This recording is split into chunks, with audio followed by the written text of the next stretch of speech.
Le réalisme est un courant né après la Révolution de 1848. Les réalistes rejettent l'inspiration imaginaire des romantiques et s'attachent à une vision simple de la vie. Les peintres réalistes sont les peintres de la réalité.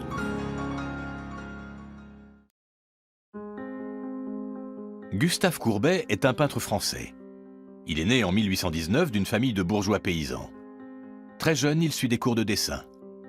À 20 ans, il s'installe à Paris pour suivre des études de peinture et non de droit, comme le voulait son père.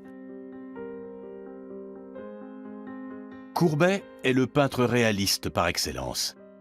Il veut que sa peinture soit le reflet de la société contemporaine, à l'image des paysans et des ouvriers qu'il met à l'honneur dans ses toiles. C'est un artiste engagé, anticlérical, qui se moque de ne pas plaire à tout le monde.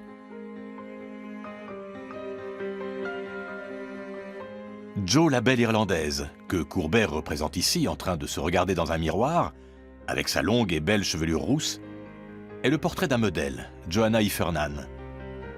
Pendant un séjour de 3 mois à Trouville, Courbet se fait un nom en tant que portraitiste dans la société féminine huppée de la station balnéaire.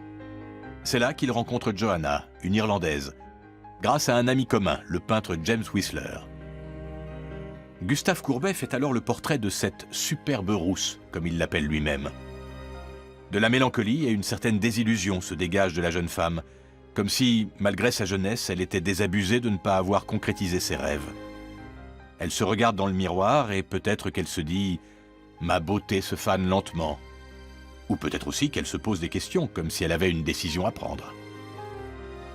Gustave, lui, est amoureux.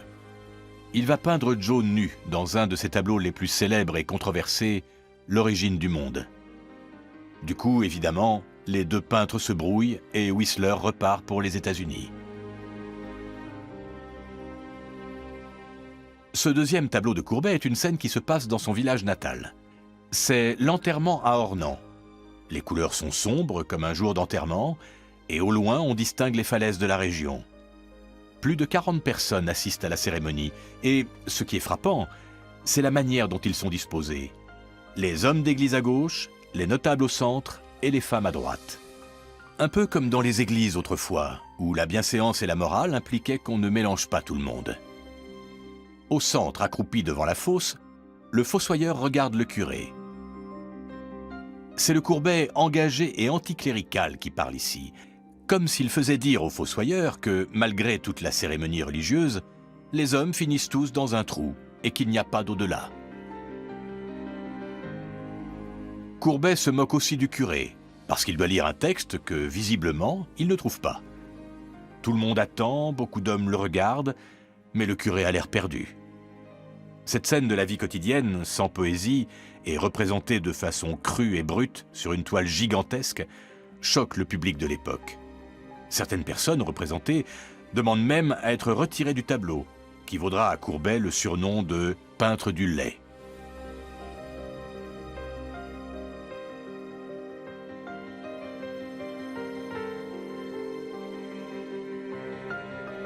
Ce dernier tableau de Courbet est un autoportrait. À première vue, il pourrait nous faire penser au Dormeur du Val d'Arthur Rimbaud. Mais ici, le héros n'est pas mort, malgré la tache de sang sur sa chemise, à l'endroit du cœur. L'épée qu'on voit sur la gauche nous laisse penser que c'est un duel qui a mal tourné. Pourtant, son visage est paisible, malgré sa blessure. Car le tableau cache autre chose. Une radiographie faite par le musée du Louvre a révélé que 3 compositions se superposent. Dans un premier temps, Courbet peint son amante, Virginie Binet. Puis il transforme la toile pour représenter une sieste d'amoureux, où Virginie, qui est aussi la mère de son fils, est couchée sur son épaule. Et c'est seulement 12 ans plus tard, quand Virginie le quitte, qu'il transforme sa belle en blessure.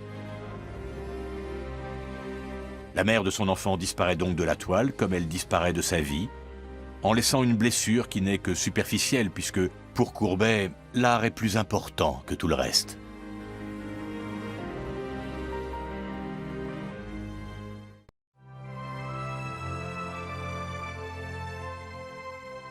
Voici un autre peintre de la vie quotidienne. C'est Édouard Degas. Degas est né à Paris en 1834 dans un milieu bourgeois, d'un père banquier qui réalise très vite que son fils est doué pour le dessin. D'ailleurs, le petit Édouard s'exerce en copiant les tableaux de la Renaissance italienne qui sont exposés au Louvre. Mais après ses études, Degas s'inspire essentiellement des scènes de la vie. Il passe des jours dans les coulisses de l'Opéra de Paris pour observer les classes de danse et peindre la vie difficile des petits rats. Degas peint aussi les courses hippiques, les clients des cafés parisiens, les prostituées, les blanchisseuses.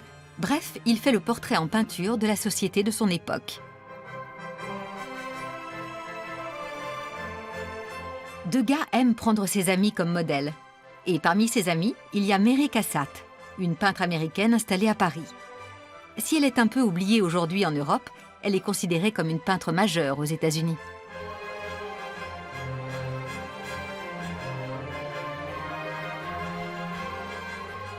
Mary Cassatt apparaît assise ici dans une position assez peu courante. Elle est penchée en avant, les genoux écartés, ce qui n'était pas très convenable à l'époque pour une femme de son rang. Derrière elle, sur la droite, on voit quelques photographies. Il est donc probable qu'elle est posée dans un atelier photographique. D'ailleurs, elle tient aussi des photos dans sa main. Degas veut montrer que Mary est une femme forte, égale à l'homme dans son art. Ce n'est pas la position qui domine dans la société française du XIXe siècle. Et pourtant, c'est un peu en train de changer dans les cercles de la bourgeoisie. Et Mary est une féministe. C'est l'image que Degas veut donner de son amie, qui lui reprochera tout de même à la fin de sa vie de l'avoir peinte ici comme une femme vraiment très laide.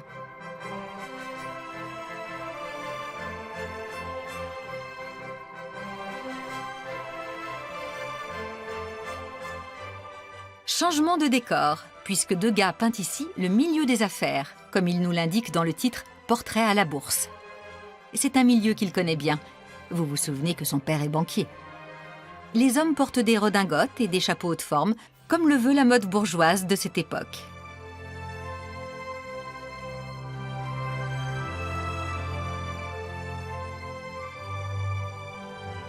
Un homme arrive à la bourse pour s'informer des cours du jour.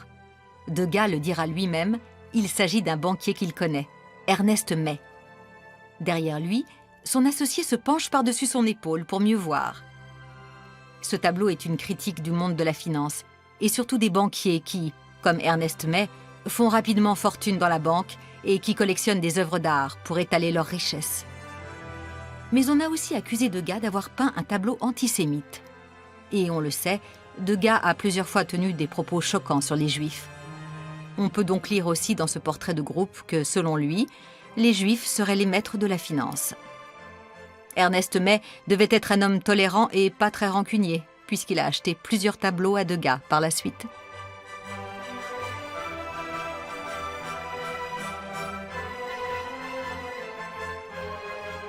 Dans ce tableau, aux courses en province, Degas attire notre attention sur une famille en calèche.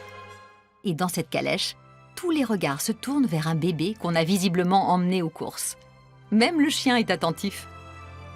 La femme qui porte le bébé n'est pas sa maman. La tache de couleur chair sur sa robe montre qu'elle lui donne le sein. Une aristocrate n'aurait jamais dénudé son sein en public. C'est donc une nourrice qui s'en charge, comme c'était l'usage à l'époque. La bourgeoisie du XIXe siècle se passionne pour les courses de chevaux. Les premiers grands champs de courses viennent d'être créés, dont le fameux hippodrome de Longchamp. Degas fait donc le portrait de cette société aisée qui s'adonne à un tout nouveau loisir et assouvit en même temps sa passion pour les chevaux.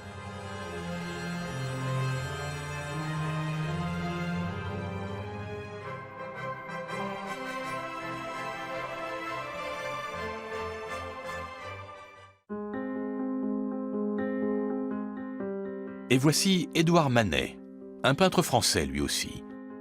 Manet est né dans une famille de la haute bourgeoisie et suit des études de peinture malgré les réticences de son père, qui aurait préféré qu'il étudie le droit et devienne magistrat comme lui. On pourrait dire que Manet est le peintre par qui le scandale arrive. Plusieurs de ses toiles choquent l'opinion, à commencer par sa fameuse Olympia, qu'on va regarder d'un peu plus près. Olympia n'est pas le premier nu de l'histoire de la peinture. Vous vous souvenez de la Vénus d'Urbino de Titien? Manet s'en est évidemment inspiré ici. Sauf que sa Vénus est une prostituée. On le sait parce que Manet nous donne quelques indices. D'abord, Olympia était un prénom courant chez les prostituées. Ensuite, sa servante lui apporte un bouquet de fleurs. C'est sans doute un amant qui lui a fait porter. Mais aussi parce qu'on sait que Victorine Meurant, qui était le modèle de Manet, était une prostituée. Manet peint donc ici ce qu'il a vu, le réel, une scène de la vie parisienne à la fin du XIXe siècle.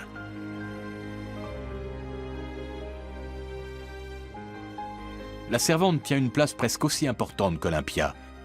Elle a la bouche ouverte comme si elle allait parler, elle n'est pas un personnage secondaire. Contrairement aux peintures de l'époque, Manet représente la femme noire comme une femme libre qui n'a rien d'une esclave. Il ne cherche pas à choquer, mais à représenter ce qui existe et qu'on ne veut pas forcément voir. Ici, Manet a peint une autre femme, qui n'est pas une prostituée. C'est Nina de Villars, une femme de salon et musicienne, épouse d'un écrivain et journaliste au Figaro. Manet fait le portrait de Nina de Villars en 1873 et l'intitule « La Dame aux éventails ». C'est une peinture de commande. Nina est une femme célèbre très attachée à la mode. Manet la peint donc avec une foule d'accessoires à la mode à l'époque. Une robe orientale noire et or, un chapeau à plumes, des bracelets jusqu'en haut des bras et des éventails japonais en papier et en bambou. Il faut dire que le Japon est très en vogue à l'époque. On parle même de japonisme dans les milieux artistiques. Nina n'est pas une femme particulièrement belle, mais Manet la rend séduisante par le jeu des couleurs, la légèreté de sa robe et le sourire doux qu'il pose sur son visage. Nina mourra jeune, rongée par la folie et l'alcool, avant l'âge de 40 ans.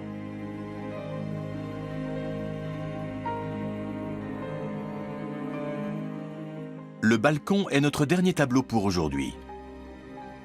Manet ne peint que des personnes qu'il connaît. Et ici, c'est surtout Berthe Morisot qu'il connaît bien. Elle est peintre comme lui. C'est son amie et elle deviendra aussi sa belle-sœur. Berthe est debout, elle remet son gant et porte une ombrelle sous le bras. À côté d'elle, une autre jeune femme. C'est une violoniste, amie du peintre comme Berthe. Elle a l'air perdue dans un rêve. Les deux femmes ne se regardent pas et ne regardent pas dans la même direction. D'ailleurs, on ne sait pas ce qui se passe dans la rue, en bas du balcon.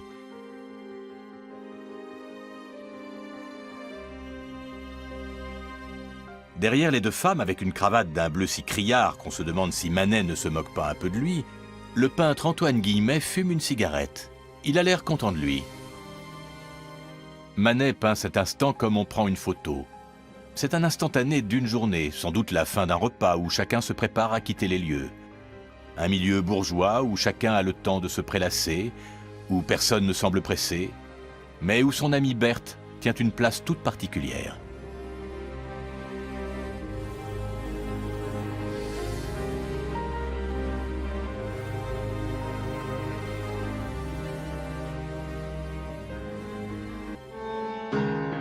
Les peintres impressionnistes seront à l'honneur dans le prochain épisode. En attendant, pourquoi ne pas faire un petit tour au musée ?